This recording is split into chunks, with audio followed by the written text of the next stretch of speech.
faithful Niner Empire. What's good?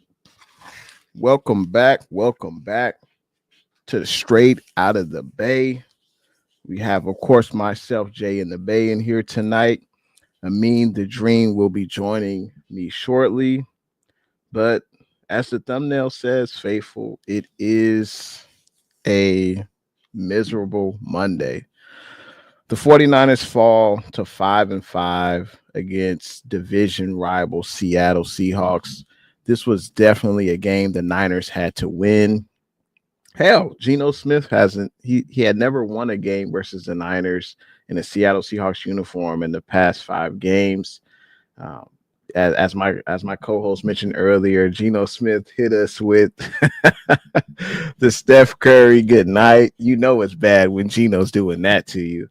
But as I told Amin earlier, man, I mean, this Niners squad, we're just an average team. The talent is there, but everyone's a year older. And we're not really playing to our standard. We definitely had chances to win that game last night, or on Sunday. And but it just didn't come to fruition, faithful. Feel free to leave your thoughts in the comments section. What you thought about the game, what needs to be changed, is the season over? Definitely will be reading comments throughout the show tonight. But yeah, man, I mean, it was a difficult game to watch on all fronts. I know people want to blame the defense, and it's funny when the Niners lose games. Brock Purdy throws an interception, right? Purdy throws the INT. The defense usually plays its best half of football in the first half. You know, you only allow 6 points to your opponent. That's pretty good. But the offense they don't take advantage of those opportunities that we have in the first half. Like, we need to be increasing the lead on opponents, especially when the defense is doing its job. You know, this Niners offense needs to score points. I mean, we call Shanahan a genius, but he's not really showing it. There's a lot of factors involved in that. I mean, missing Kittle was huge yesterday. I mean, we saw it in the receiving game. It was either hand off the ball to CMC, throw it to Juwan, who catches everything, or Brock Purdy's running the ball. He's scrambling. And that's unfortunately not a recipe for success. I don't understand why Kyle does not use all the weapons at his disposal. When CMC was out, who do we use? Faithful? Jordan Mason. We had Isaac Garendo. And now those players don't exist. I don't understand it. I know CMC's a beast, but you really want to put all your eggs in the CMC basket, like work him into the game. And hey, Kittle's out. You're missing a receiving threat. Hey, have CMC catch some balls instead of having him run 19 times. Give some of those carries to Isaac Garendo. Give some of those carries to Mason. It's just it's crazy how Kyle doesn't see that. I just don't get it. But Amin the Dream has graced us with his presence tonight. Amin the Dream, what's good? How are you doing, man, on this Monday night, man? Have you seen the clip of when Stephen A. Smith and like the Knicks didn't sign Kevin Durant and they ended up signing Julius Randle at offseason, and Stephen A. Smith is like, I'm having a very bad day. I'm in no mood. No mood. That's how I feel tonight, Jay. I'm in no mood. Like, the Niners, like, see, as a young Niners fan, like, the way that the Niners play sometimes dictates my week. Like, the way that my week goes, my energy on, like, a Monday. We lost to the Seahawks. And we didn't just lose to the Seahawks. We blew a lead to the Seahawks. And then at the end, Geno pulled out a night-night celebration. Like, he is not Steph Curry. Geno is 0-5 against us. But for some reason, the last 2 minutes of the game, Geno turned into, like, prime MJ, ice cold, like, water in the veins, game on the line, you know, crossover, mid-range jumper, like straight swish, and you're like, Geno's doing that against the 49ers? What the heck? Yeah, it was not fun. It was definitely not fun. Yeah, it was definitely tough to watch because the recipe for the 49ers to lose a game is clear. It seems like we see it every loss. The 49ers offense is stagnant. Purdy throws an INT. The special teams is terrible. Jordan Mason freaking fumbled the kickoff. It's like whatever goes wrong with this squad, it just tends to put us back. A sequence that comes to mind: the second half, right? I think this was in the second half, or it might have been. Well, okay, there were two plays. I think the first half, I think we had the ball, and I think it was 1st and 10, and or it might have been third and 10. But Purdy takes the snap.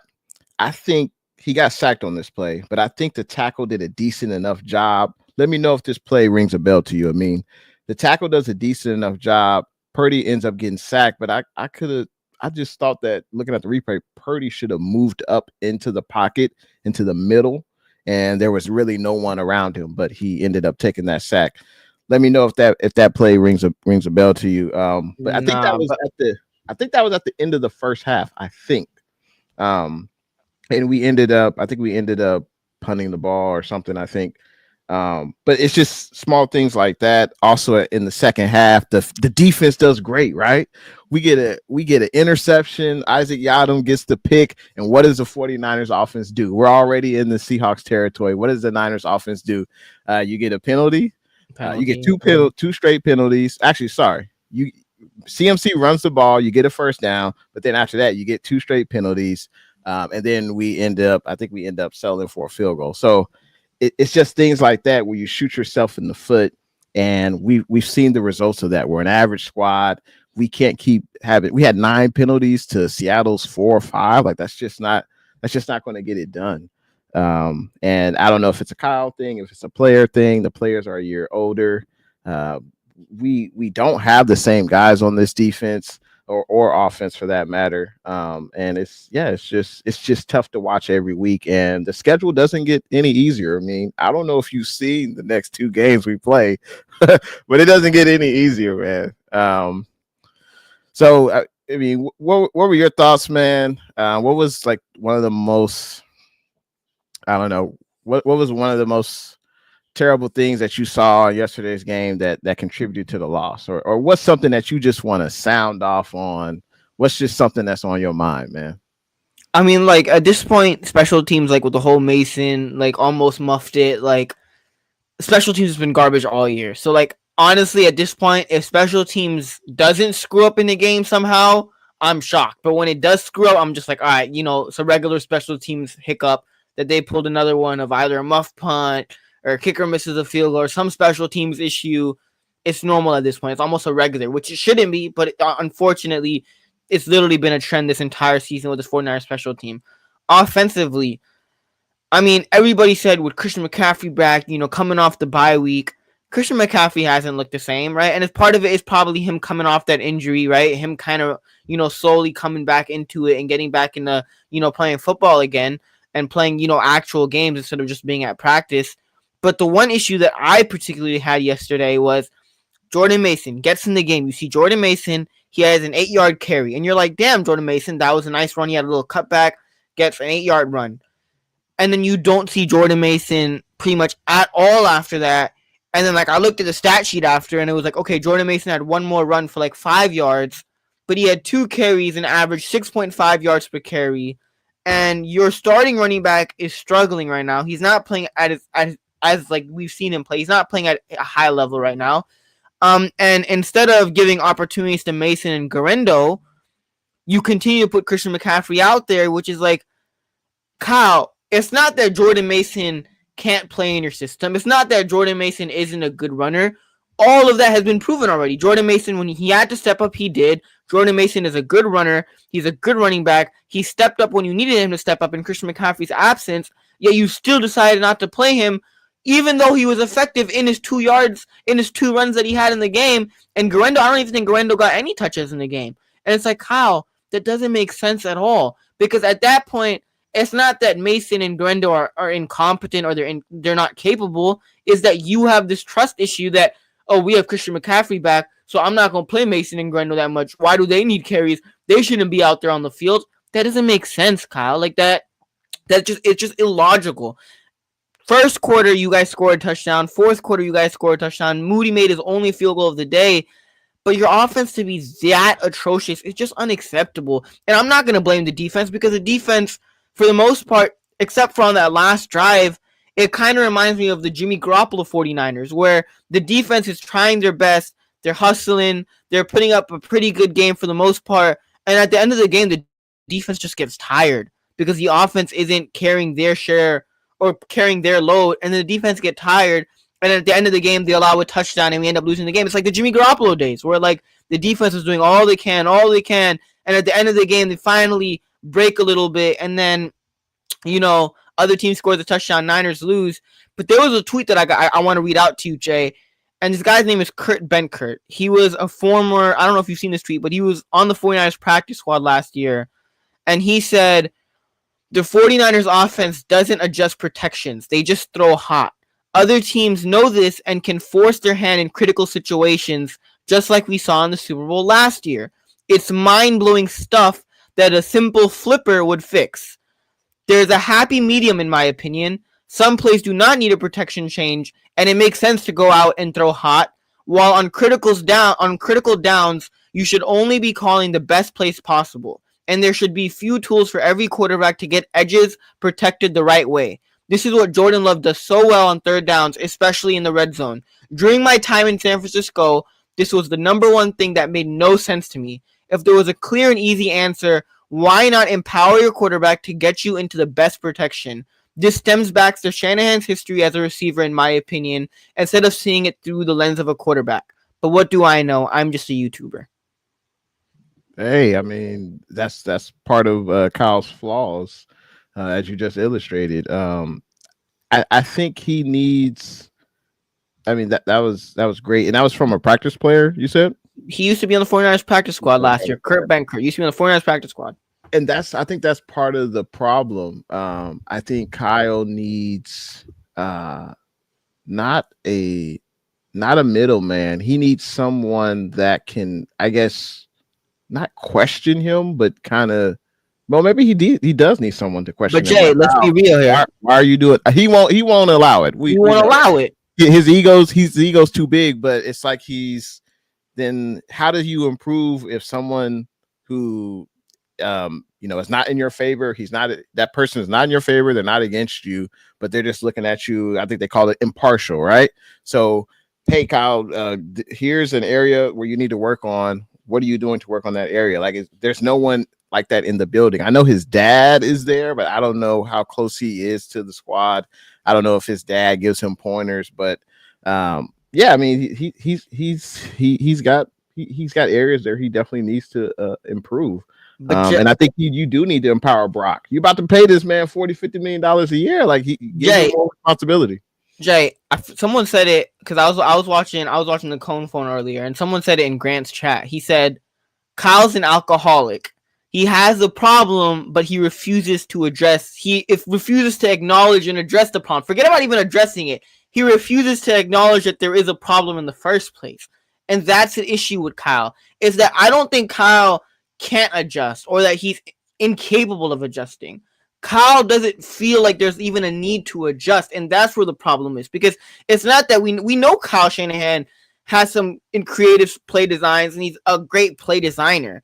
But at the same time, if Kyle thinks every single one of his plays is a 10 out of 10, no matter the circumstance, no matter the situation, when in reality, we're seeing it, like as the fans are seeing it, the players are seeing it, when it's not working out on the field, and you're refusing to acknowledge it, there's something wrong with that. And that's the issue with Kyle, is that look at who Kyle Shanahan brought in. He fired Steve Wilkes, and he brought in to be the assistant head coach Brandon Staley. Brandon Staley is not someone that's going to yell at Kyle, is not someone that's going to get into Kyle's face. Brandon Staley is the same coach who was on the Los Angeles Chargers, who got fired in his third season and who blew an infamous 24-7 lead against the Jacksonville Jaguars in the playoffs, and he blew that lead.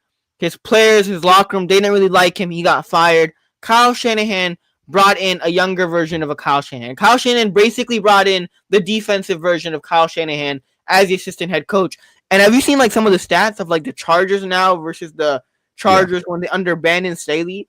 Like it's apparent, night and day from like the 24th ranked defense all the way to like a top 3 unit. And what's the common denominator of even last year, the Chargers blowing leads in the fourth quarter or losing 1-score games versus now with Jim Harbaugh, even though they allowed a comeback, they still finished it and won over the Bengals. What's the common denominator in all of that? It's Brandon Staley. So now the Niners don't only have Kyle Shanahan who blows games and who chokes and who's egotistical and arrogant.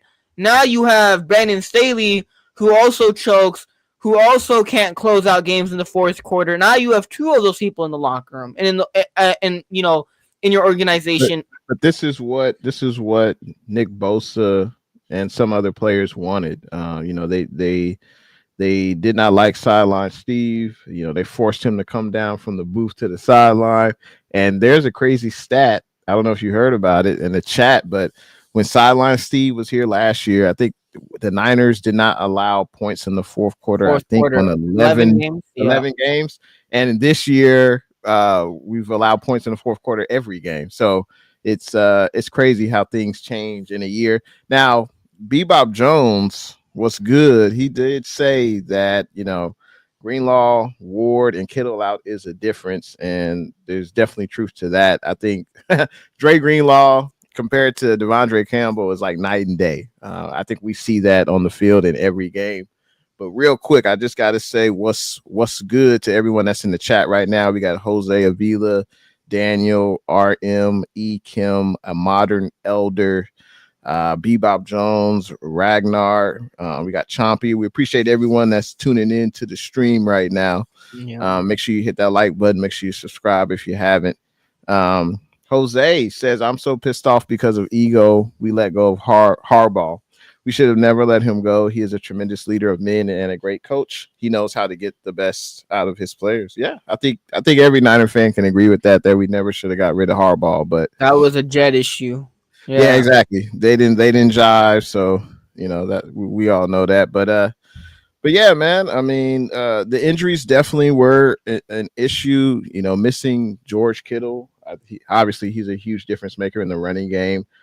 We did see Shanahan put in Jalen Moore. I was like, wait, why is Jalen Moore in the game? I was like, oh, they're using him as a tight end. I was like, okay, well, that's something creative, that Kyle Shanahan did. I don't know if it really worked, but that's definitely something different. I just wish we would have, as you said earlier, use your other weapons, man. Use Isaac Orendo, use Jordan Mason. I don't know why. I would just love to hear why. Like, I just don't get it. Because like, Kyle has trust issues. But I don't think you can say that with the running backs, because Jordan Mason he was leading the league at one point in rushing in the NFL. So how can you but Jay, that guy? That's because Kyle had to play Jordan Mason, because who else are you playing? Because Christian McCaffrey's out. Now that Christian McCaffrey's back, right. And we've been talking about it for the last couple of seasons, Jay. We were like, he's proven. What else does Mason have to do? He's proven. Yeah, but we've been talking about this for the last couple of seasons, Jay. We've been saying, you know what Kyle Shanahan needs to do? Yes, we love, Christian McCaffrey. The Christian McCaffrey doesn't have to play every freaking snap. Jordan Mason's also capable. He now, especially this year, he's proven himself. He literally led the league in rushing yards when he was a starter, but yet you still refuse to play him. And even in his 2 limited touches, 8 yards and 5 yards, like, that's good yardage, Kyle. I don't understand it. And then you never see him the rest of the game. I don't know what it is. Like, it makes no sense. There's no justifying why Kyle Shanahan didn't give Jordan Mason more opportunities. But that's where it's like, it's not that he's not capable. It's not that he's not competent. Kyle just doesn't want to, or Kyle has this weird ego thing. And I think that stems from Kyle, honestly speaking. I think it stems from Kyle in his childhood. Like, you're a Shanahan. Imagine being a Shanahan, and every single place you go, your dad's a Super Bowl winning head coach, and everybody tells you you're the smartest, and you're the smartest guy in the room, and you're this, and you're amazing, and you're brilliant, and you're great. Like, Kyle, yeah, you have good moments, you have bright moments, but it doesn't matter if you have this huge ego and you're arrogant, because talent only goes so far. And like you look at the rest of the league, like some of the stuff that Kyle was doing a couple of years ago, like the jet sweeps and the motions, the rest of the team runs that. Like the rest of the teams, not a lot of the good, successful offenses and successful teams run that now. Like the Miami Dolphins use motion a lot. The Rams use motion a lot. They use receivers in jet sweeps. Like none of the stuff that Kyle Shanahan does now is like, none of the stuff that Kyle Shanahan does now is necessarily really innovative or offensive genius worthy. It's like Kyle is just stale. It's bland. Like there's nothing that you do anymore that actually is like, wow, Kyle, this is brilliant. No, that's a great word to use, stale, because I think that's what it is. It seems like the league has caught up to Kyle Shanahan and the offense, but there's no Ayuk. We know he wasn't really a difference maker when he was in there this year. He had one hell of a game, and that was pretty much it. But when you're without Ayuk or without Kittle, I feel like Debo is like once every 2-3 weeks he'll give you like a pretty good performance. But as we saw yesterday, nothing. No, I think he had 4 catches for like 8.5 yards. Like it was just, and then those runs with Debo, they're not really working. They're not effective anymore. So why not because use Jay, he's not good. Player? You said Debo's not good? Debo's not good. Debo's. Listen, Jay. Let's be real. I sent you that tweet. I sent you that tweet about the Seahawks were trying to trade for Debo Samuel pre-draft. Let's be real here, Jay.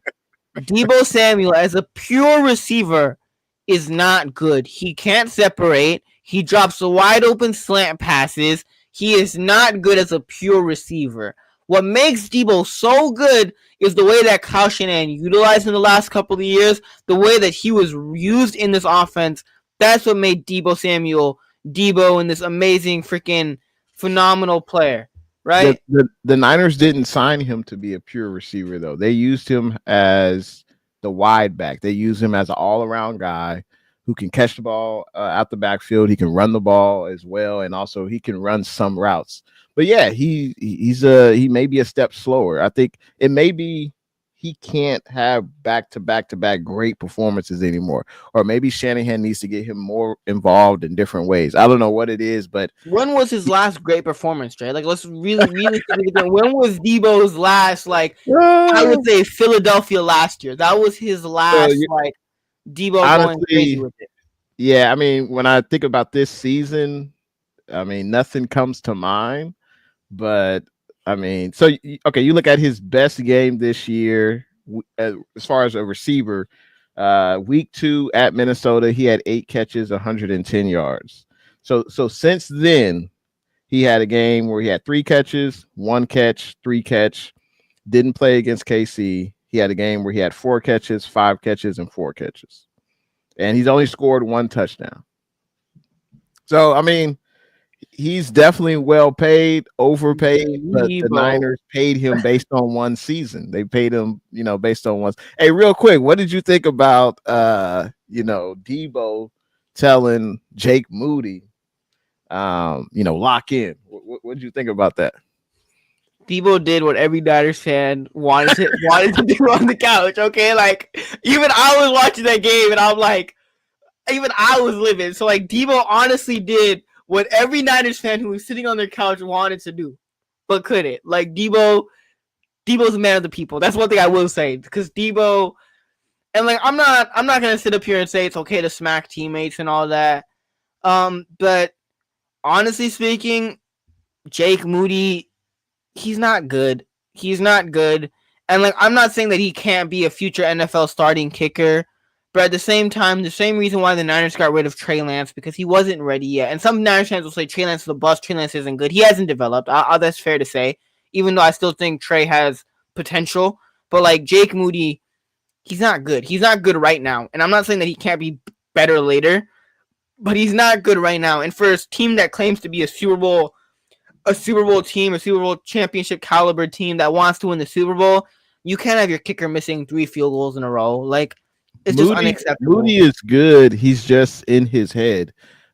So, during that outing where he missed those 3 field goals, I was wondering, well, what did he do, before the game for practice during that week? They said he was lights out. in practice. They said he made all his kicks. Like, there's no way the Niners will put him out there if he's missing kicks left and right in practice, or if he's hobbled, if he's still hurt. It's in his head, and that's something that he's got to talk to a psychiatrist or something about.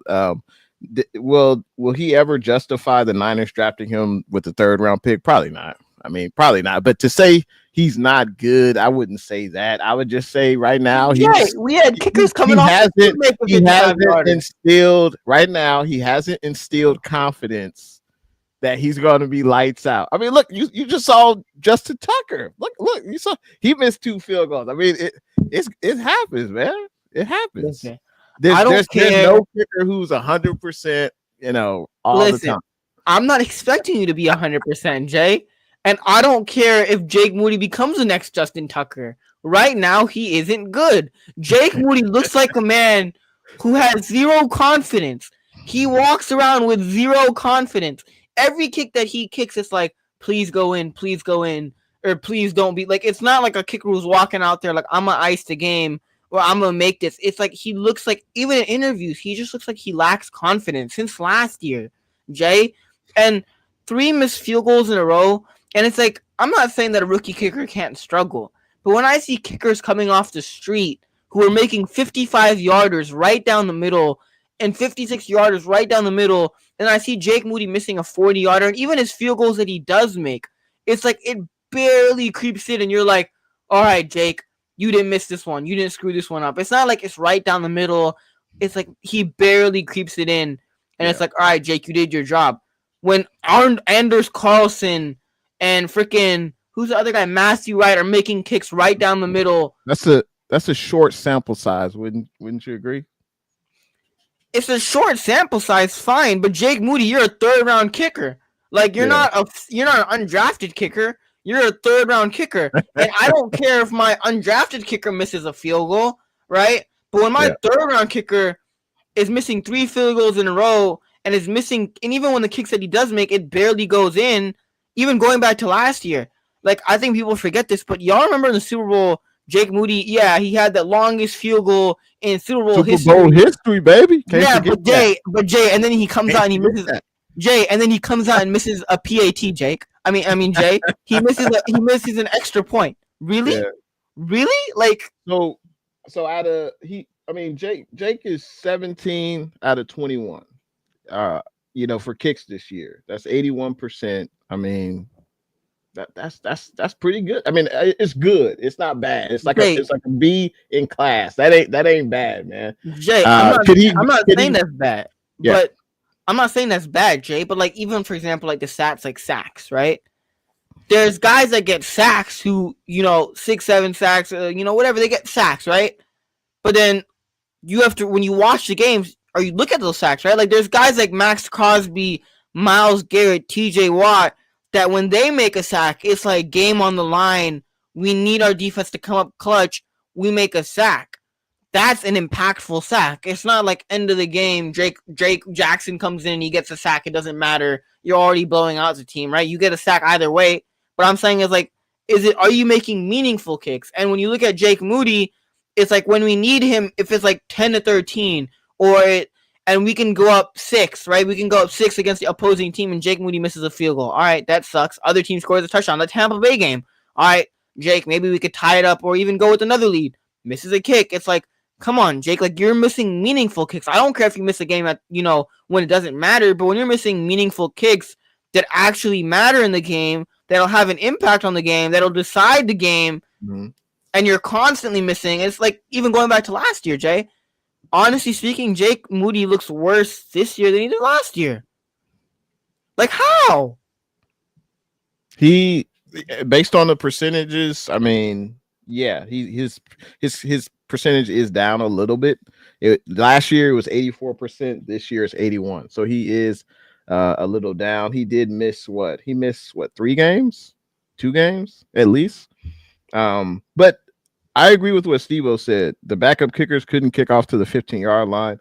That's another reason why Moody is in there for the great kickoff coverage that this special teams unit offers. Really, really, Jay, really, Jay. Like, oh my God, Jake Moody kicks it for 50 yards. Oh my God, I can't even say that with a straight face, man. Oh no, but Moody, he's not going anywhere. Is he? I'm not even going to use that term I was going to use.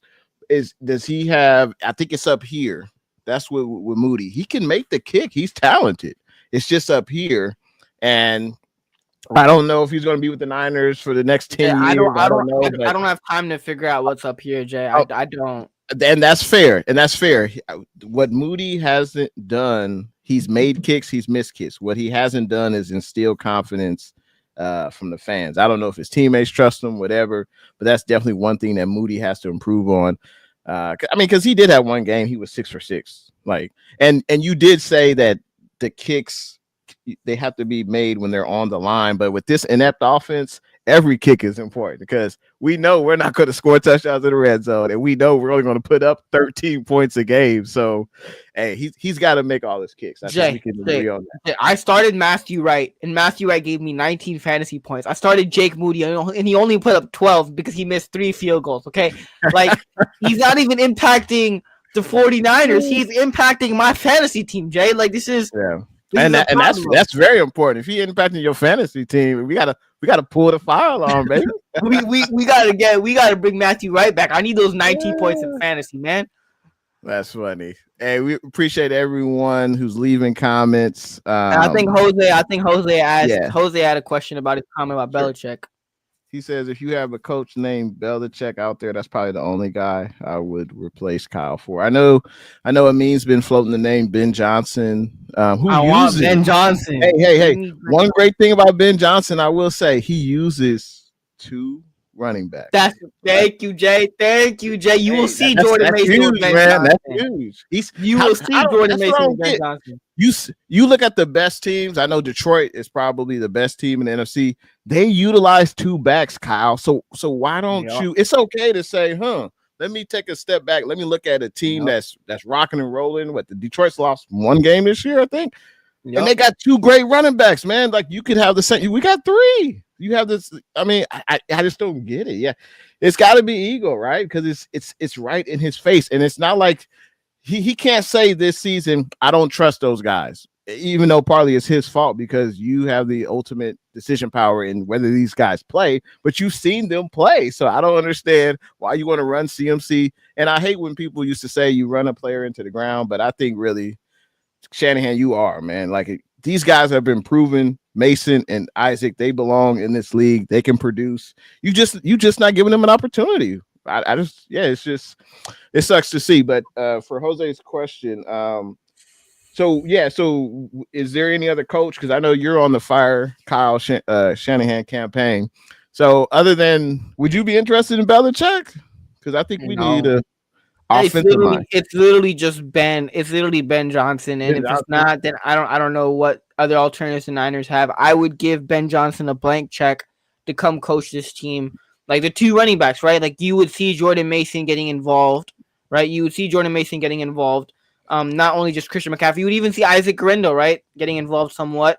Belichick, the issue that I have with Belichick is, and I've said this to you before, Jay, is that I'm not saying Belichick being old is we should fault him for that.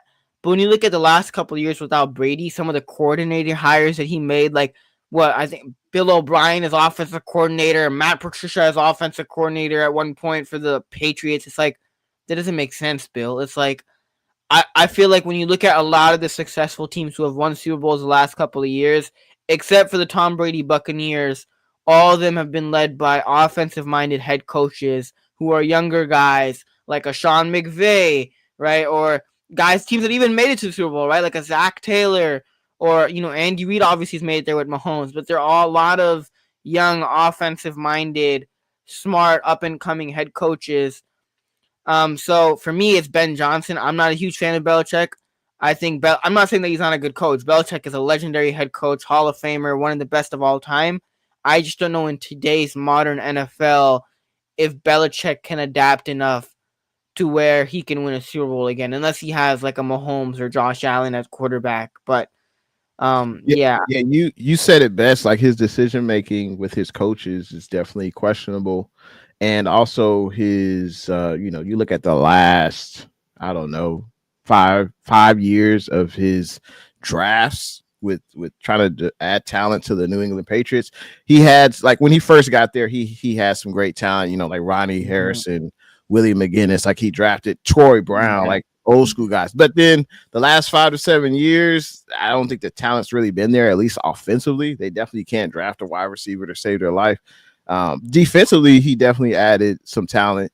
But yeah, and I'm sure he would want full control, right? He would want full control. Yeah. And then two, also, like, you look at his free agency signings with those full control, like Matthew Judon, Kendrick Bourne, like, but he just signs a bunch of, like, it did, like, when you look at his free agency, like the Patriots free agency the last couple of years, you're like, it doesn't make sense, Bill. Like, you're just adding a bunch of players, but what are you doing with any of these players? And some of these players aren't even on the Patriots anymore. Like, they've all been cut.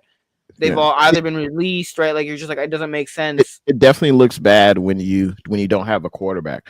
We don't have a quarterback, even if you surround him with talent. He's not able to make the most of that, and I think we saw that, and that's why Mac Jones had a short stint with the Patriots. Hey, Steve-O brought up a great comment, and I remember, Kyle did use 2 to 3 running backs in Atlanta. Also, recently with the Niners, when we had Coleman, we had Mostert, we had Breida. So yeah, that's a very good point. He's saying everyone complained. I think complaints might have been made because it wasn't effective. Like, kind of like what Steve-O's earlier comment, he said with Debo, when he runs the jet sweeps, is to make the defense, either drive hard to the left or drive hard to the right to kind of open things up. But it don't work no more. That's the thing. Like, Debo on those sweeps, he used to be able to get positive yardage. He might go 10, 15, 20 yards. You could call the game. You could call the game. Jay Ember, Debo's like, give me the ball, Colin. You could call the game. Like, against the Packers, he did it. Against the Cowboys, he did it. Now that play doesn't even work in a regular season game, right? I think people they've seen it. They've seen it. It's stale, man. They've already seen it. They know it's coming. And I don't know. Maybe use a different player. Maybe Debo's lost a step. I don't know. I don't know what it is. He is a year older. He's got a lot of mileage on him. I mean, that could be that could be it. 49ers throwback. He says Kyle Shanahan will figure it out. It's possible, as he will get tired of losing football games. It's coming. And that's Jay, tired of blowing NFC championship games, tired of losing another Super Bowl, tired of losing against the Seahawks, blowing a lead against the Seahawks this year, blowing a lead against the Cardinals, blowing a lead against the Rams. I mean, like, we're tired. In his mind, he could say, well, it has worked up. It has worked so far. I think he's the third winningest coach in 49ers history, which is definitely something to be proud of. But when we're looking in the present, we are not meeting expectations, being 5-5, an average squad. Like, I like to hold the players to a standard. They need to look into the mirror, but Shanahan needs to do so as well. Jay, I got a question for you, because I asked you on Twitter, if the Niners don't make the playoffs, is it over for Shanahan? Like, because I mean, come on, Jay. Like, okay, let's not look. Okay, it ain't over for Shanahan. Jed will probably hold on to Kyle, right? But if you were like the head coach, or if you could, would you get rid of Kyle if they don't make the playoffs this year? When you look at Kyle's career, like, most coaches don't reach the level of success he has. The NFC Championship games, the Super Bowl appearances.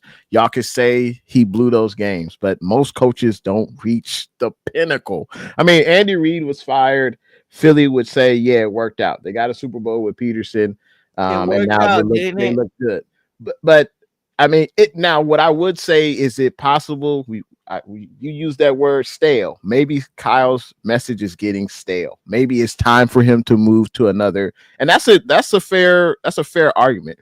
I don't think you should fire him based on, might sound crazy, based on his performance. I don't think you should fire him based on his performance. You shouldn't fire a head coach based on their performance for this season. And I say that because you're taking everything into account. You're taking it now. If he and I mean, we you have to put things into proper context. Ayuk hold out, or excuse me, Ayuk hold in.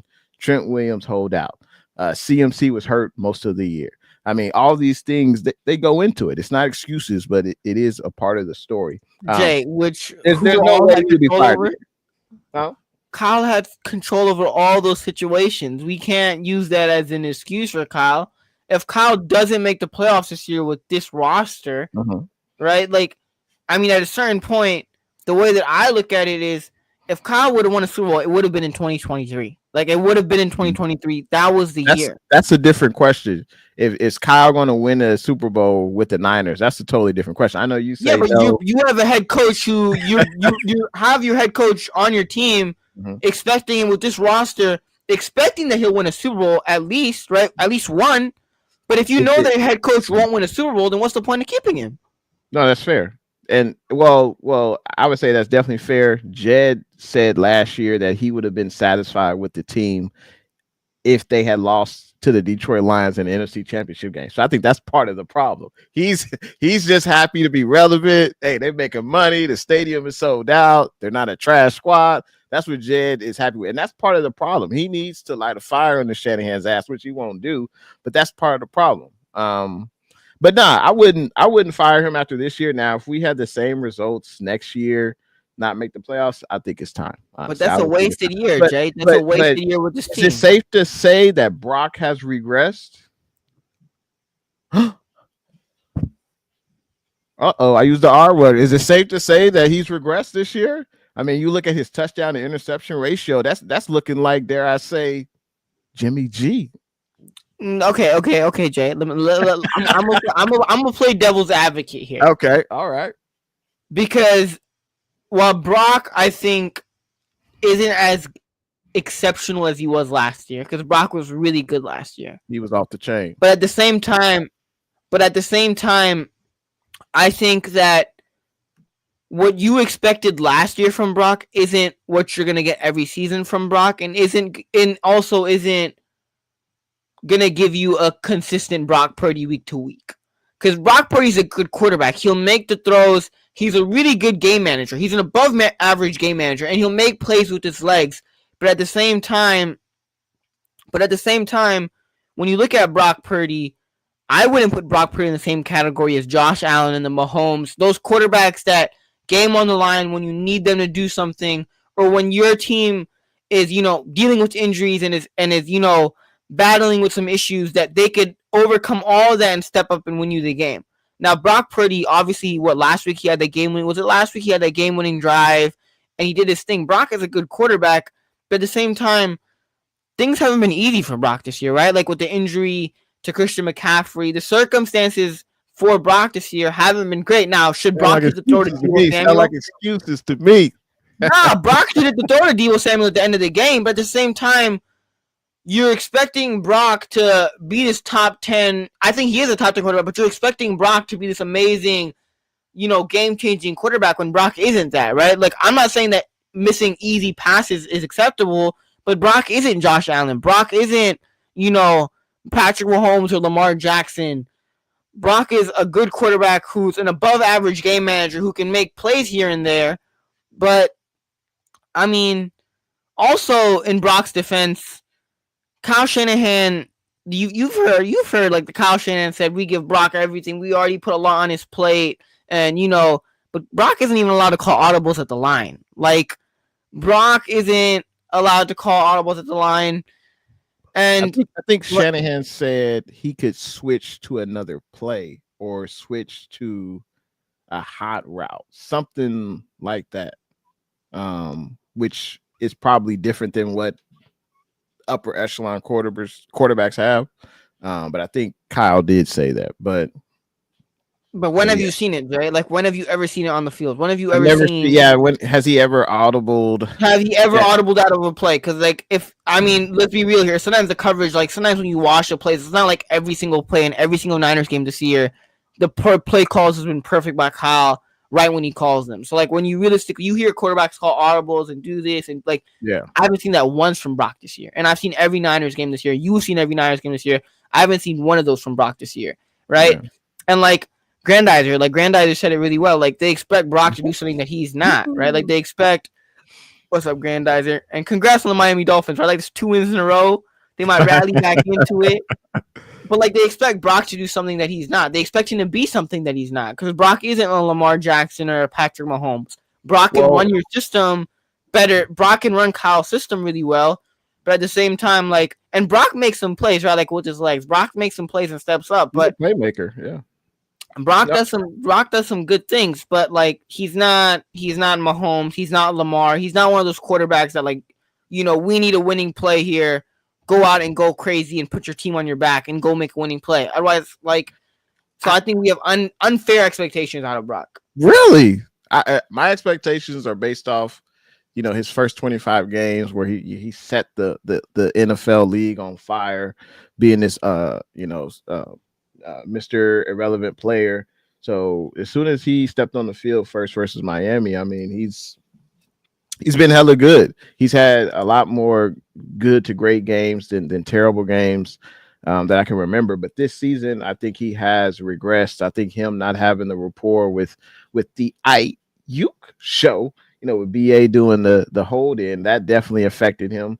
Without CMC being there, that affected him. But the biggest difference I see is just he's been turning the ball over, and we know this team isn't as good as last year. We got injuries, yada yada yada, and we can't afford those mishaps. And if Brock's having a down year compared to what he did last season, then it's that Kyle's fault. Does Kyle get a pass for that? Like.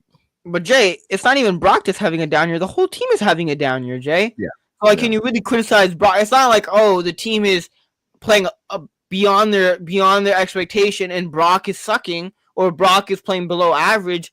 The whole entire team is subpar this year. So of course, like, you're gonna expect some decline in Brock's play this year. And I still think Brock has been pretty solid this year. Sometimes he extends plays with the run, like. Brock makes some plays. The last week against Tampa Bay, leading that game-winning drive.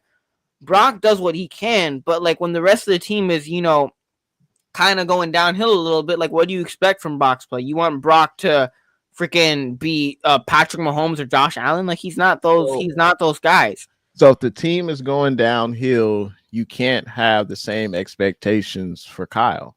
I think that's fair to say. But Kyle's the coach. No, absolutely. Brock is the quarterback.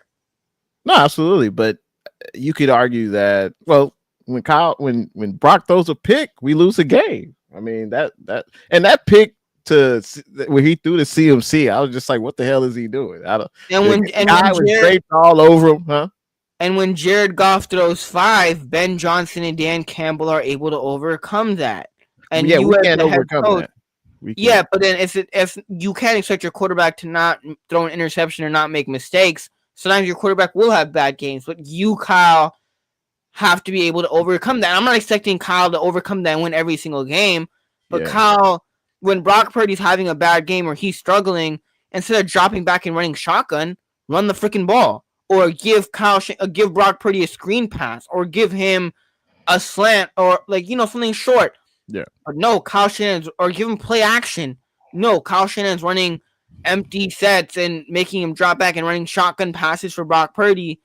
It's like, that's just dumb. Yeah, if Brock's having a down year, then and as you illustrated, the entire team is having a down year. I just don't think you can have the same expectations for Kyle. He's going to get the blame. He's the head coach. It starts at the top, which I totally get. But I mean, Jed's not going to fire Kyle. Now, does he deserve to be fired? In my opinion, based on this year and everything going on, hey, I would say no. Am I leaning? Am I slowly? I'm on the roller coaster, and we slowly going up to that point where we get the top, and he gets fired. Yeah, is definitely his seat is as hot as it's ever been, in my opinion. But I just don't think Jay, Jed ain't gonna let him go, man. Jay's not fine. He's not gonna let him go. Fine. What did it take for? Let me ask you a question. If he has another down year next year? No. Let me ask you a question, Jay. What did it take for Andy Reid to finally get over that hump and win a Super Bowl? Yeah, Pat Mahomes. Patrick Mahomes. Yeah. Otherwise, every single year that he had Alex Smith, it was the same exact pattern with Kansas City. He did not go and win a Super Bowl with Kansas City before Patrick Mahomes. They literally blew games, playoff games, multiple with Alex Smith. And then he got the greatest freaking quarterback talent of all time in Patrick Mahomes. Yeah. And they ended up winning a Super Bowl. And also, Andy Reid is this pretty much, that's what people compare Kyle Shanahan to, right? Andy Reid, when he was in Philadelphia, they got rid of him. What do you realistically think it'll take Kyle Shanahan to overcome and win a Super Bowl? And like, I don't even care if Kyle Shanahan goes to another team, because unless Kyle Shanahan has a Tom Brady, a Patrick Mahomes, or a Josh Allen at quarterback, or someone who's freaking phenomenal who can overcome all of Kyle Shanahan's flaws and issues that he has and ego issues that he has, Kyle ain't winning a freaking Super Bowl. Oh, I mean, he hasn't yet. I mean, Andy Reid didn't win it in Philly. He went to KC. He found his quarterback. I mean, he has it until he has. I mean, I think it's just going to come down to that. Who knows if it'll be? Niners fans, man, like we. But see, maybe it can't be all on Kyle, though. I mean, is it his fault that, hey, you get an interception right after the halftime? You stop Geno. Geno throws a dumbass pick.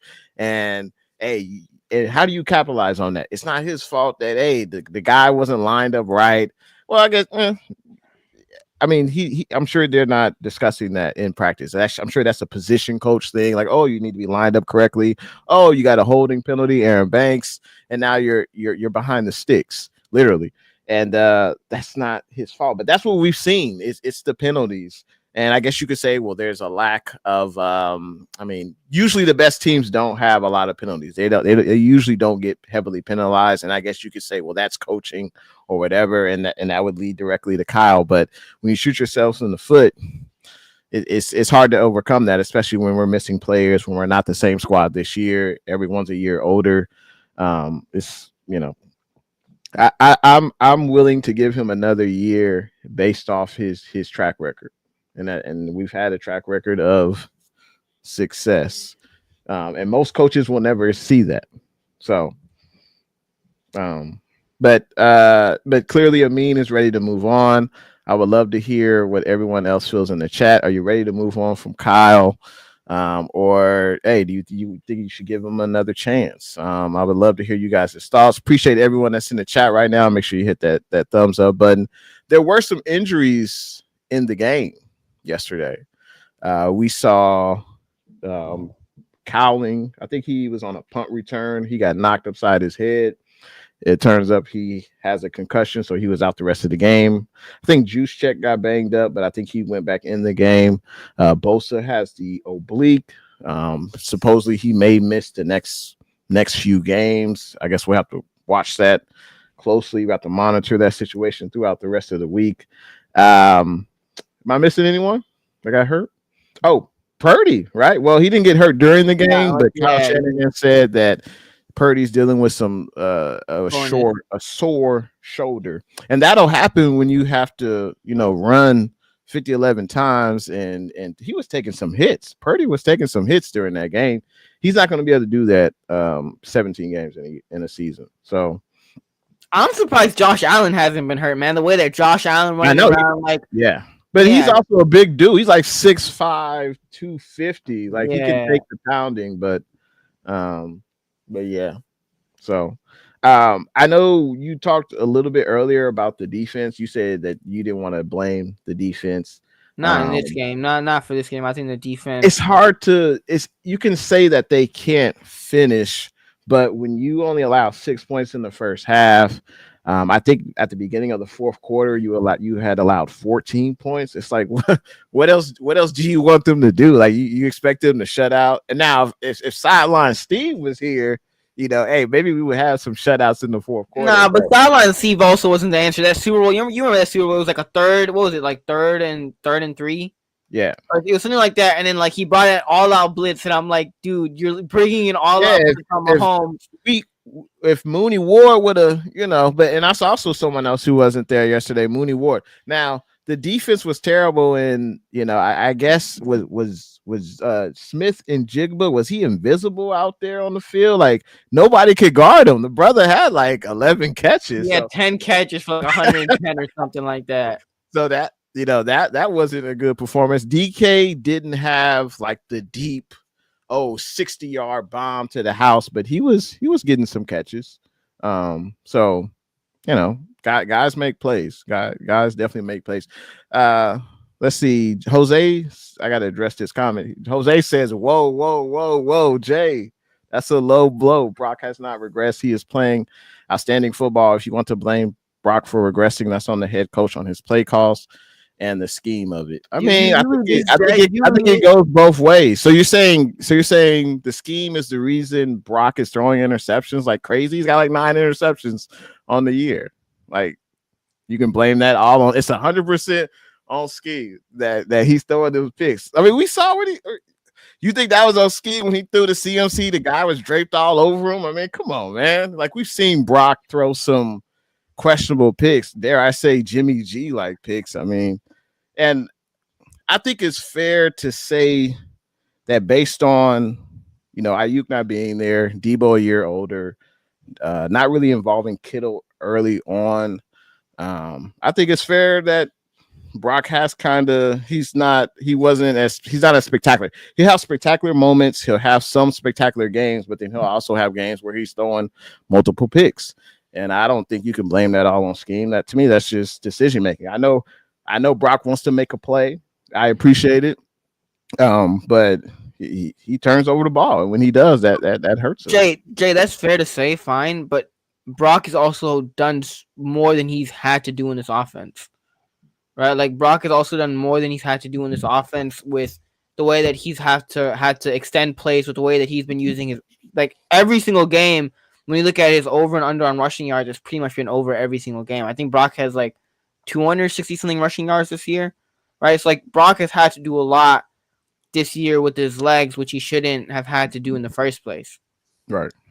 And would you say that's the offensive line? Because I know Brendel has pretty much been terrible. Brendel's garbage. Like he's straight garbage. I don't even know. Like honestly, don't even have a center out there. Don't even have a center out there, and it'll be the same exact thing, dude. Brendel is so bad. I heard a stat where out of 45 centers in pass blocking situations, he's 43rd, right? 43rd. He's 43rd. Get him out of here, man. Brendel's so bad. But that's the terrible part about it is Shanahan doesn't value, like he does value offensive line, but then he doesn't. Like we drafted Banks, we drafted Pooney, but when there's, I don't know, like when they watch the film and they see Brendel just getting bull rush, just getting beat on every other snap, why not put Feliciano in there? Because he's Kyle's guy, Jay. When Kyle has his guys, Kyle will always give his guys the benefit of the doubt. Debo, right? Like Ayuk was in the doghouse in 2021 because Ayuk wasn't one of those Kyle's guys. Debo freaking, like, I'm not saying I was okay with the whole smacking Jake Moody thing, but no matter what Debo does, Debo always gets the benefit of the doubt no matter what with Kyle, right? It's like if you're one of Kyle's guys, CMC, right? Like, I get it when your player wants to play 20, 30 snaps a game and wants to be in every snap in the game. But when you're the head coach, you're like, Christian, we can't have you play every single snap because you're just coming back from injury. We need you for the postseason, or we need you for, the games, we need you for the rest of our games this year, right? We can't have you playing 30 snaps. But Christian McCaffrey wants to play every single snap. But it's like, nah, Kyle. Like, I get it. He's one of your guys, but you also have to be smart in how you use him. No, absolutely. Absolutely. I agree. And I'm basing my opinion on Purdy this season based on, last season and the season before where he was just magical, and he's definitely had magical moments this year. But I guess before we didn't see the INTs. That's one thing that's kind of surprising to me about Purdy. We didn't see the INTs. Like he has multiple games this year where he's thrown more than one interception in a game. So that's what has kind of surprised me about Purdy. And yes, he's trying to make a play. Interceptions will happen, no doubt, but that wasn't his MO, before this season. He wasn't really throwing multiple INTs. G12, what's good? He says Brock is a good quarterback, is a product of the system, and there's nothing wrong with that. They expect Brock to do something he is not. Well, I mean, we've seen him do it though. We've seen him be super efficient. We've seen him make plays. We've seen him scramble. I just think we didn't see the turnovers and unless you're Josh Allen, the turnovers don't really hurt you or whatever. But the turnovers definitely hurt this team, and we can't afford that. We're not the same team as last year. And I definitely think this defense misses Dre Greenlaw. I mean, I think every fan who watches the game can clearly see that. And the Niners thought that Vontae Campbell would be the answer, but I think it's clear that that he wasn't. And Bosa might be out. Man, I mean, Leonard Floyd had a hell of a game. 1.5 sack. He probably had one of his best games on defense. And Jennings, can we give just some props to Jennings, man? 3 dudes on his back fighting for the first down. There's literally, I think, probably in my opinion, maybe I'm forgetting, but I would say 3 on the top of my head that this entire season, in my opinion, deserve no hate, no criticism. Dominic Pooney, who has been freaking phenomenal for the Niners this year. Jawan Jennings, who's been consistent all year for the Niners, who's pretty last game, he was literally the Niners offense for the most part. 3rd and 11, 3rd and 12. And the last guy is Demo. I think Dion Lenore has been freaking phenomenal this year.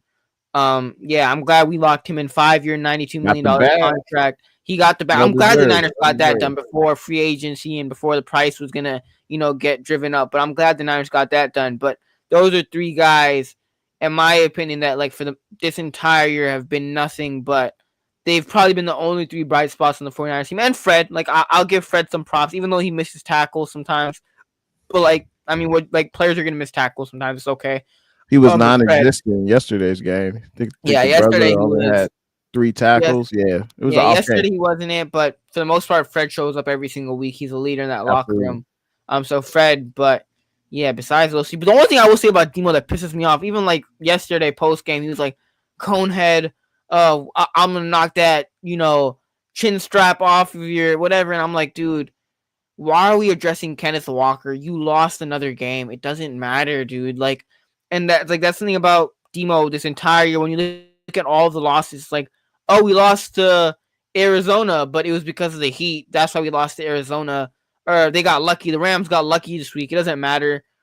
And it's dude, we're losing games, and instead of trying to look at what we could do better, we're out here tweeting at players and guys that.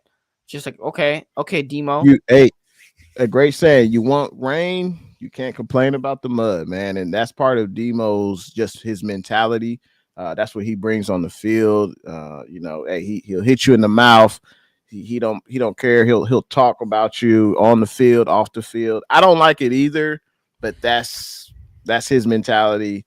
I think that energy could be used towards. I mean, you ain't got to respond. Why? Does that make you tough? You respond on X or whatever? I don't think so. But that's this generation, man. That's what this generation does. But 49ers throwback says, Jay, stop. The whole team ain't helping Brock either. I mean, and that's the thing. If the whole team, and I know Shanahan is his responsibility. He put this team together, but if the whole team isn't living up to the standard, you definitely Shanahan deserves blame. But how can you expect him to? I mean, how can you expect him to have the same level of success? And he's at the top. He deserves absolutely responsibility. But Jay, the whole team is average. Why are we expecting great results? Jay, you know who's average? Jared Goff is average. You know who's making him look above average? Who's making him in the MVP conversation before that Sunday Night Football game? The Detroit Lions offensive coordinator and head coach Ben Johnson, Dan Campbell. We can't sit up here and say but that's where when Brock struggles or he's not playing his best, I can still cut him some slack because Brock is doing the best that he can. When you're the head coach and you're not putting your team in the best position possible to win, and even in like when you going into the week, you think, we have the great game plan, whatnot. But when it's not working on the field and you continue to not adjust, that's where I have an issue, and that's where there's a problem, and that's the problem that I have with Kyle. It's like refusing to address the problem and refusing to even acknowledge that there is a problem. And that's fair criticism, and I completely agree with you. He definitely needs to work on that. But is there someone in his ear that he listens to, that he respects, that will tell him, you need to take a look in the mirror? But Jay, he's not going to bring that guy in. That's why he didn't bring Brady in. That's why he's not going to bring in that guy that'll say, Kyle, cut the crap. Like, you gotta be better. We gotta have, like, he's not going to bring that guy in. And that's where Niners fans are optimistic. Or even like Jay, when we say we'll give Kyle Shanahan another year, when you give a guy another year that's struggling and you're giving him one more year to figure it out, there has to be somewhat of a reason besides the track record. I like the track record, fine. But even in that track record, the losses have all come from the same thing of blowing leads in the fourth quarter or not being able to close games. They've all been the same repeating pattern. So giving Kyle another year, even hope for this year, like there's Niners fans that are like, we're going to win the division. We're going to sneak into the playoffs. And it's like, what optimism, what reason is there to have optimism about Kyle and this team moving forward when all Kyle has shown you is that, this team has bounced back the last couple of years when they've had a top 5 defense or when, the team was firing on all cylinders. This year, the team has just been sloppy as hell, and Kyle Shanahan's been doing the same exact things that he's done all the past couple of years, except for we don't have a top 5 defense. We don't have a top 5 offense. Like, our special teams is one of the worst in the league. Like, there's no reason for optimism going forward. And you have the Packers, the Bills, the Lions on your schedule, the Dolphins who are fighting for a playoff spot. Like, last I checked, the Packers and Bills ain't undefeated. Last I checked, and they put their pants on the same way the Niners do, one leg at a time. You still got to go out there. And we won in Lambeau Field before. We beat the Packers in Santa Clara in the playoffs, and we came back. The reason for optimism is because of past success, and I think that's kind of like what I'm holding on. Doesn't mean that we're going to go to the playoffs. Doesn't mean we're going to go to the playoffs next year, but that's part of it. But that's why the Bulls should be optimistic because they had Michael Jordan and that's like 30 years ago. Come on, man. They had Patrick and they had 2 back-to-back three-peats.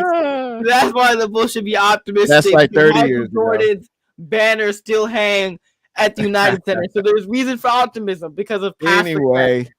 Hot diggity dog. Let's see. We got Jay Kumar. Appreciate that $10 super chat. He says Eugene Cyril Smith III, professor of quarterbacking, best quarterback in the NFC West. He talking about Geno Smith? What?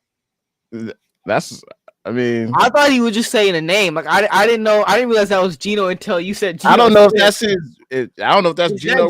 I have no idea. But who else said yup? He said yup. That's Geno, the best quarterback in the NFC West. This got to be a Seahawks fan, right?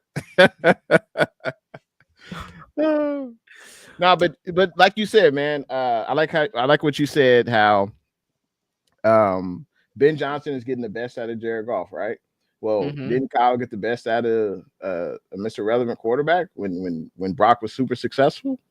Wasn't he getting the best out of him? Like Kyle deserves some credit too for elevating Brock Purdy. And I think you can't say when Brock struggles, it's all on Kyle, but when Brock is successful, Kyle has no influence on that. So, and I'm willing to accept when Brock struggles, part of the reason is Kyle. When he's successful, though, that's part of Kyle's influence as well. It's a two-way street. It's not all on Kyle, but Kyle plays a huge role in dictating the way that the game goes offensively. And can you confidently sit up here and tell me, and I'm not saying Brock doesn't make mistakes, but you can't sit up here and tell me that Kyle's put Brock in great situation, or even good situation. It's the best possible situation this year to succeed the way that he's been calling games, the way that he's been using certain players. You can't sit up here and tell me that, right? So, like, when the coach doesn't have a good game plan for the game, you can't expect the players to go out unless sometimes your players might get lucky because you have the talent enough to beat the other team, right? And your players are better than the other team. But when you, as the coach, aren't putting your players in the best position to succeed and your team in the best position to succeed, like not playing Jordan Mason at all after he was effective on the ground and not letting Garendo get a touch, like, is that putting your quarterback in the best possible situation to succeed? Not letting him call audibles at the line, which I'm not saying audibles dictate the game, right? But they make things a little bit easier on your quarterback, at least for the most part, right? Like, they make things a little bit easier for Brock and your quarterback, yet we don't even want to allow Brock to do that, which he's run your system better than any other quarterback that you've had so far, Kyle. So I'm not saying that Brock doesn't deserve blame for the way that he plays or if he struggles. All I'm saying is that Kyle also hasn't put this offense as a whole in the best situation possible to succeed with the way that he's been calling games, with the way that he's been executing. No, well said. And I agree. Kyle needs to utilize more weapons in this offense. We've seen them. It's no excuse. It's indefensible where you keep Mason and IG off the field. It doesn't make sense. I just don't understand the benefit of that. Not only are you giving more carries and more touches to CMC, who's just coming off of that could be a career-ending injury. He missed the first half of the season. Why not spell him? But it's not like you're spelling him for a back who's not capable. Like, we've seen Mason, we've seen IG be capable. And so it's indefensible that he doesn't use those weapons. It's indefensible that he doesn't use cowling. Maybe have him do some of those Debo jet sweeps. Maybe he's got the speed to hit the edge. Like, maybe use him deep. So yeah, that's indefensible. And that's, other than Kyle's ego, not looking in the mirror, that's his other biggest issue, is he, for whatever reason, he just doesn't use the weapons around him. Also, he doesn't care about special teams. I mean, that's a big thing. I know they drafted a punter, they drafted a kicker, I know that, but yeah, I mean, he said it himself, and I don't know why he would say that. Basically, hey, just don't lose the game for us in regards to the special teams unit. And that's something that it's just it's the third phase of the game. How could you not, how could that not be important to you? I don't know. I don't get it. But the offense has been struggling, the defense has been struggling, the team is 5-5. Like I said before at the beginning of the show, we are an average squad. The odds of us making the playoffs, not likely. Call it right now, Jay. Playoffs or no playoffs? Call it right now, Jay. Call it right now. The fun part is what's going to change. Like, and it's funny, the first half of the schedule was much easier. We were supposed to be, stacking wins, man. We were supposed to be coming out that. Yeah, and now you have the Lions. Like, yeah. You got now the schedule is not fun. You got the Bills. You got the Lions. Rams, you got the Cardinals. And those teams are fighting to win the division, right? Those teams are fighting for playoff spots. So those aren't going to be easy games for the 49ers also. They're not. And I've heard a stat today. I don't know if it's accurate. Maybe the chat can help us out. But the Niners have not beat a team that has a winning record. Is that accurate? Heard that stat. The Niners have not beat a team with a winning record this season. Yeah, isn't that crazy? That's insane to even think about. Did I hit you with the stat? The 49ers are also the first team since 2000 to lose 3 division games when leading by 4 or more points in the fourth quarter. Wow. I mean, yeah. I mean, that comes down to being able to finish, and that's something that Kyle has been. He's finished big games, but not the biggest. Of course, we know that. But yeah. I mean, this team just has a lot of things just not going in its direction. It's just everything's against us, the special teams, the injuries, the lack of Kyle using his weapons, the defense isn't the same, like all these things.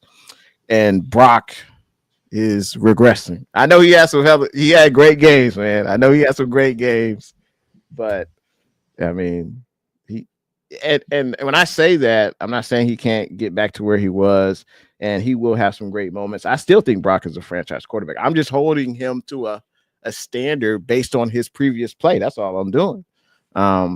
So I would give Purdy the extension, but at the same absolutely. time, I think he's gonna get the extension. But at the same time, I'm not giving Purdy a 5-6 year extension. Give him a 3 year extension. I would say give him a 3 year extension. Give him the Daniel Jones 3 year, but give him more than give him like I would say 180, 200 maybe, right? Give him something, but I wouldn't make it a 5 year contract or a 6 year. Give him a 3 year contract. Why not? You got cold feet on Brock. What's going on, man? It's not cold feet on Brock, but at the same time, I've seen the Niners give Jimmy Garoppolo a 5 year contract, and Jimmy Garoppolo looked great right off the bat, and then it ended up turning into spoiled milk. Or even Brock, right? Like I think Brock is good, and I think that the Niners can roll with him. I mean, I think he is a starting quarterback for the Niners. But I think, in Kyle's opinion, the Niners fan base, like you can't win in that situation because if you don't pay Brock, the Niners fan base won't be happy. And if you pay Brock and Brock doesn't do well, the Niners fan base won't be happy, right? There's some Niners fans will be like, so it's like it's a lose-lose situation either way, because either way, one side of the fan base won't be happy. But I would pay Brock, but I would only give him like a 3 year contract extension, or like even a 4 year at max, not a 5 or 6 year. I'd be comfortable with the multi-year 4 or 5 year contract. I just think we still need to continue to build around Brock. So, hey, we need to upgrade center. I don't know if Banks has deserved a extension from his rookie deal. I don't know. Basically need to upgrade right tackle. What do you know? We need another edge player. Like we still have to continue to build around Brock. Will Debo be here next year? Ayuk is going to be gone. Maybe he plays in December. Ayuk. I mean, we'll see. But I mean, the season isn't lost technically per the standings. I need Kels, man. Like I miss my boy Kels, man. Like, I need someone. We miss Kels. We miss. I need someone to back me up here, man. Like Jay and like most of this night is still optimistic. Is not lost faithful, Jay, like you don't see. Even though if we lose 2 straight games, which I mean, I wouldn't bet that we're gonna win these next 2 games. But if we lose these next 2 games, yeah, it's over. Jay, you've been dating the girl longer, but somehow still I know that the girl's gonna let me down. I know she's gonna let me down, Jay. Like I know at the end of the day, I'm gonna get heartbroken, Jay. Come on, Jay. Like this team is like year after year after year. I feel like this season, whenever we say, "Oh, they're done," stick a fork in the Niners, they're done. They, every time we do that, they get up off the mat. And that's what Shanahan has proven to do. So I'm giving him, Jay, if they got off the mat, they would have beaten Geno. But somehow Geno ended up pulling out the night against like it's that'll live rent free in your head with Geno giving the night. That's any funny. lower, it would be Geno pulling out the night on the 49ers. Yeah, I mean, 49ers Eddie say Brock needs fair value. I'm not saying not to pay Brock fairly. I just wouldn't lock him in for 4 or 5 years. I would rather lock him in for 3. That's just me, though. Yeah, I mean, I'd be comfortable. You look at all the quarterbacks who are signing their deals. They're getting 4 or 5 year deals, so I think that's expected, and I'd be comfortable with that. I think we do have a franchise quarterback in Brock. He's proven a lot. It's just that the turnovers just kind of, they leave a sour taste in my mouth. And it's just surprising to see that. That's all I'm saying. And I'm holding Brock to a higher standard, just how Kyle is held to a standard. He deserves a lot of blame. That's all I'm saying. Blue True, what's good? Blue True says 3rd and Juwan is fire. Absolutely. Juwan is having a hell of a game, or excuse me, hell of a season, I should say. Jay, what's the sweatshirt say, Jay? Huh? Jay, what the sweatshirt say? What's the sweatshirt? It's your boy, Jay in the Bay. Oh, okay. Yeah, my wife made that for me, so we'd love to see it. I had to bust it out. It's cold now in the Bay Area. It's real cold now, man. Mm-hmm. So yeah. Mystic Max says, when is Greenlaw and Huff coming back? That's a great question. I mean, At this point, it may not be in their best interest to come back, honestly, especially from Dre Greenlaw. I mean, you're not 100%. Do you really want to lay it out all on the line for this squad if you have no chance of making the playoffs? I mean, Dre was gonna come back, but if I was Dre, like I'm not saying no, Dre's gonna come back, but like I would, if there's nothing really to come back for, honestly, this exactly, season, it's over. Might as well rest it up. Don't it's not worth re-injuring. Like just chill, Dre. Like it's not the season. I mean, Huff, I think he can play with the cast, if I'm not mistaken. So I think at this point, let's be real, Jay. I know the Niners aren't going to do this, and I know I'm not going to expect the Niners to do this, but like at this point, even if you do make the playoffs, you're not good enough to win a Super Bowl, right? Like you're not good enough to win a Super Bowl this year. So like if I'm the Niners, and I'm not saying the Niners are going to do this, but like I honestly wouldn't even mind losing out and then getting a high draft pick next year because like there's Travis Hunter. I'm not like. Jay, you sound like a Raider fan. You sound like a Raider fan right now, man. Losing out to get Super Bowl, Jay. Like, get me a top 12 draft pick or a top, like give me a good draft pick. Let's go and let's look at mock draft season, Jay. Like I'm done. Like this team is not.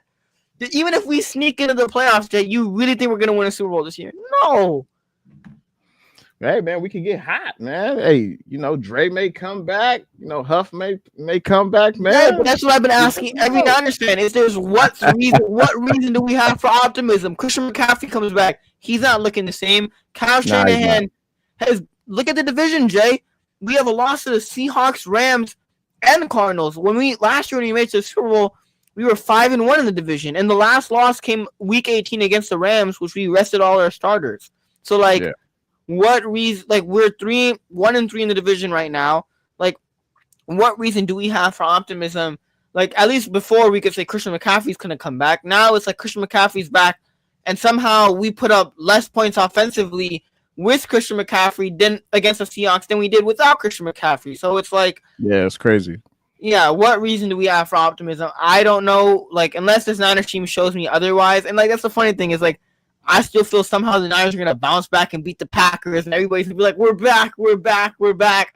And then we get blown out by the Bills on Sunday Night Football, and everybody's like, fire Kyle Shanahan, off with his head. And it's like, Yeah, I mean, it's not looking good, but I feel like we say this after every loss. It's like, oh, time to fire Shanahan.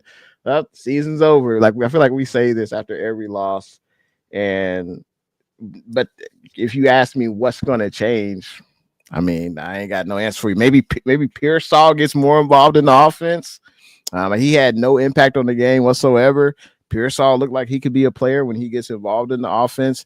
I feel like Debo is still a good player, but he's not going to give you, three games of Pro Bowl or All Pro worthy performance. I feel like I don't know if he still has that in him. But it seems like when we're ready to say Debo is trash, we trade Debo, he has a pretty good game or he has an impactful game. It may not be, he's never going to be like a 10 catch guy, but it could be 3 catches. He had a big game against, I think when we played Seattle last time, right? I think he had a deep pass. I think he had one of those this year and he can make an impact on the game. It's just not going to be, a 10, 12 catch game or whatever. But I just feel like whenever we say, well, season's over, time to pack it in, grand opening, grand closing, this team surprises us. So I'm not holding out hope. Now, will I bet that the Niners beat the Packers? No. But and that's based off what I've seen this year. But so what's your score prediction? I mean, let the people know, man. The Packers gonna blow us out in Lambeau Field, man. I mean, Jordan Love hasn't. I mean, he's been inconsistent this year. He's been so inconsistent this year. That's the thing. And that's the thing. You don't know what you're gonna get. Like, so I mean, if we force some interceptions, and maybe Moody, because we ain't gonna score no touchdowns. So now Moody could come through in Lambeau Field, man. I mean, Love, yeah, he hasn't. He had 2 games this year where he threw for 4 touchdowns. He's thrown an interception in every game. Yep. 16 touchdowns, 11 interceptions, Jordan Love. that sounds like the Niners D might be able to capitalize. We'll probably be without Bosa, so. But that's what I'm saying. They not world beaters. They not undefeated. Like they can be had. That's what I'm saying. So I think they can beat the Packers. I don't know about the Bills. I think the Bills is just like, but every time I pick the Niners for some reason they always lose, and then every time I bet against the Niners somehow they come out and they win. Jay, I'm done, Jay. Like I'm done. Give me the Packers, Jay. I'm done. No, you know what? Scratch that, Jay. You know what? Fine, Jay. One last week, I'll ride with my team against the Packers because Jordan Love, like I have Jordan Love in fantasy. He throws interceptions all the time, right? Mm-hmm. So one last week, Jay. Fine, one last week. I'm gonna roll with the Niners. Even though I already know, I'm gonna get ghosted. You know, but. I'm a ride with the Niners. I dig it. Hey, Jose, man, I appreciate you being in the chat tonight, man. You are been active the whole time, man. Jose was like, "I'm gonna get out of here." Last comment. I know. And then you said Brock wasn't all that. He's been out here. Set him off, man. It set Jose off, man. Hey, Jay, what if Jose is like Brock Purdy's like burner account, and he's like exactly. What you saying about me, Jay? This show is so compelling. Jose just had to stay and watch us, man. That's what it comes down to, man. No, but I love Purdy. He's the, I would say, since I've been a Niner fan, he's easily the top 2 quarterback that I've seen with my own eyes. Who's the top 2 quarterback you've seen with your own eyes? In a 49ers uniform, Steve Young and Purdy. I mean, Garcia. Garcia was pretty good. He was good. He had his short stint, but you could say I think Purdy's definitely top 2, top 3. Because you could argue Garcia, you could argue Cap, whatever. But Purdy, he's hella good. I want him to be the Niners franchise quarterback. Sign him up to a 5-year deal. You could do it now. But I'm just holding him to a standard that he set. He set himself. That's all I'm saying. He's going to continue to have great games. He's going to have some games where he's going to struggle, and that's just going to happen, man. That's part of the game. But as far as the game next week, you're probably going to be without Bosa. If Kittle doesn't play too, man, that's going to be. Yeah, it's cold in Lambeau at this time. If it's cold in the Bay right now, it's cold down in Lambeau. So like Jake Moody, like I already know some kicks are going to be going this way. Jake gonna bring it. Jake gonna go that way, and then we're gonna sit up here next Monday, and Jason will be like, "But it was cold to me. Like it was the wind. He's kicking down the Lambeau Field to me. What do you mean to me?" Jake Moody is gonna bring it. He don't want to miss kicks because he know Debo gonna say something, and I think Debo has every right. I know Debo ain't a superstar, or whatever. He will have superstar moments for sure, but he's not a superstar player. He's not one of the best wide receivers. We know that, but he is a captain. He was voted on by his teammates. I think that holds some merit. I think the Pepper, he kind of overreacted. I just think Debo say, "Hey, man, step it up. We need you, man. You can't, like you said, you can't miss 3 straight kicks and we're just gonna pat you on your head and say, oh, it's okay, man. This ain't Pop Warner, this ain't Pee Wee, it's the pros. And you got to do your job. And I think, we're gonna need Moody. That's for sure. We're definitely gonna need Moody. Do I think we're gonna win this game? If Kittle plays, we got a better chance. But he's got the hamstring, man. He's got the hammy. So I don't know. Jay, me and you both know the girl gonna break our heart, Jay. Like we both know this, Jay. But like somehow we're still here. We're still here, Jay. We got Purdy, baby. We got Purdy. Right, you were talking. You were saying Purdy.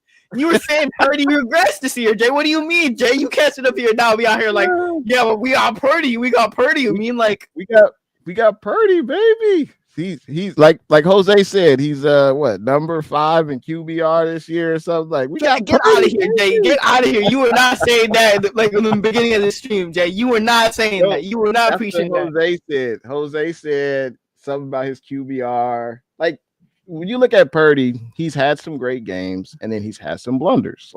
And that's every quarterback's going to have that. Look at Lamar Jackson against the Steelers yesterday. Every quarterback's going to have that. But if we could get a magical game from Purdy, let's see if we can get Pearsall more involved in the offense. we say the same thing. Get Jordan Mason, get IG, less carries on CMC. I mean, if the defense is without Bosa, we're going to need your Tour Gross Matos. He stepped up. He had a sack. I know you saw that. I mean, the dream.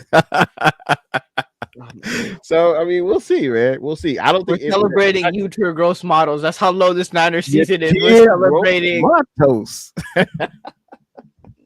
Hey, but he was coming back from injury. He had a sack. Maybe he can do it again against Love. Hey, the Packers are not unbeatable. Jordan Love has struggled this year. So if we get a pick or two, I'll tell you this: if the Niners can get one pick and Purdy doesn't turn over the ball, I say we win. Purdy's undefeated when he doesn't turn over the football. Exactly. That and that's huge, and especially on the road. If Purdy doesn't throw an INT and we get one interception from Jordan Love, I say we win the game. So I'm gonna say the Niners gonna win because we will get an INT against Jordan Love. I say the Niners win 24-20. That's what I'll say. So I'm gonna take the Niners. I'm gonna say the Niners when I don't got a score for you today. You said you was going with Green Bay, man. No, because I'm gonna give the Niners one more week. I'm gonna give the Niners one more week. I'll give them one more week. They're my team. They're my squad. So I'll give them one more week. But like, if they can't beat a beatable Packers team, because the Packers are a beatable team. The Bills, I don't know. Especially since they just came out and they beat KC. So, everyone's beatable. That's why they say any given Sunday. And Jose, it's all love, man. It's all love, man. We talking about our squad. I appreciate you and everyone else joining in the stream tonight. And it's all love, man. It's all good. It's okay if we don't agree on everything. Jay, the Niners are like your fantasy football team, Jay. Like, we had expectations going into the year, and now we're like cold-blooded. Jay's fantasy team. We're average team. It's been a tough year for fantasy for me. Yeah, at least with we're an average team, Jay. It's been team. Oh, we below average on my squad. We definitely below average. David V, what's good? Well, did you have anything else you wanted to mention about the game or the outlook, or you want to wrap it up? One last thing. See, the one thing that made my night a little bit better is the Warriors lost. So, of course, you had to get that in there. That made my night a little bit better, Jay. Absolutely. Hey, but I appreciate everyone tuning into the stream tonight. Whether you watched on Jay in the Bay, straight out of the Bay, I mean the dream. We appreciate all y'all coming through. And hey, we should be here next Monday night, and we'll be reacting to the Niners-Packers game. And hey, hopefully it will be a victory Monday. I'm still holding out hope. If we beat Green Bay, the season's still alive. If we lose, the odds of us going on the road beating Buffalo, not likely. Season's over, Jay. Season's over. I'm saying this right now. Season's over. Like the season's over. Can we just get a win? Against the Packers, maybe? When was the last time the Niners went? Well, we right now we're 1-3 in the division. Like that's crazy. We haven't beat a team with a winning record, Jay. Like we haven't. Yeah, you right, man. But it's okay. But go ahead and I'll be back next year. Well, hey, we'll see. Hey, but go ahead, close us on out. I mean the dream. We hit it with the end. Bang bang Niner gang. Peace, and we'll see y'all in the next one.